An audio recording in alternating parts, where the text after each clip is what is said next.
My name is Samuel D. Spooner. What's your name, ma'am? Angee Ellenson. Oh, really? It's so nice to meet you. That's a nice name. What do you think happens after someone dies? I actually know what happens when somebody dies. If we are born again and if we have asked Jesus to come into our hearts, then we will go to heaven and we will live eternally in heaven with him. Do you believe in heaven and hell? Absolutely.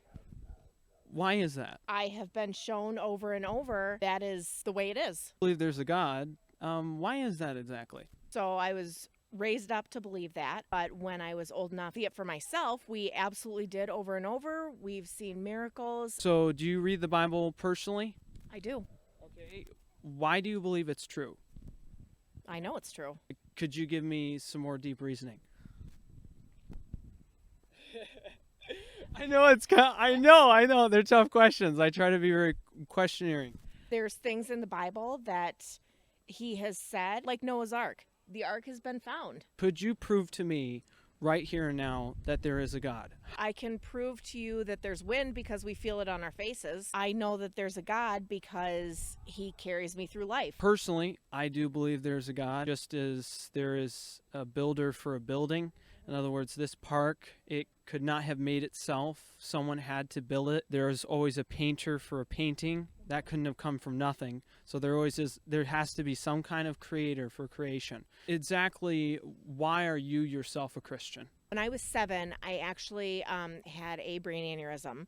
My heart stopped beating. I was literally dead. Not have the technology we have now. It truly is a miracle that I am here. That particular instance in my life is really a foundational piece. There's something I'm keeping from telling you. I'm actually a born-again Christian. So so is my brother. I actually go around doing this because I try to open up people's minds, and then I give them the gospel.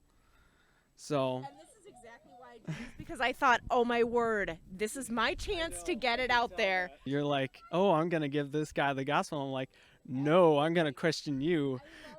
I love it. That makes me so happy. Have you ever seen Ray Comfort before? No. Pretty much what I do. And he'll go through the law so that people realize that they are a sinner before God. And I get to ask them like big questions like, do you think you're going to hell? Are you guilty of your sins? And then I tell them Jesus Christ. The bitterness of the law makes Jesus seem only sweeter. And even you read Romans chapter 2, which I read 2 days ago. The law, it brings about the knowledge of sin. And the Jews, they always had that knowledge. Most people today, they might have it in their conscience, but you have to bring that out. So you've put your full faith and trust in Jesus Christ. 100%. Okay. I try to every single day. It's much easier said than done. They say 1 out of 10, how is your Christian walk with God? A 7. If you were on an airplane and you had to jump and you had to put on a parachute, and I asked you, how tight do you think that parachute is on? And you said, a 7 out of 10. I would say you probably need to tighten those straps.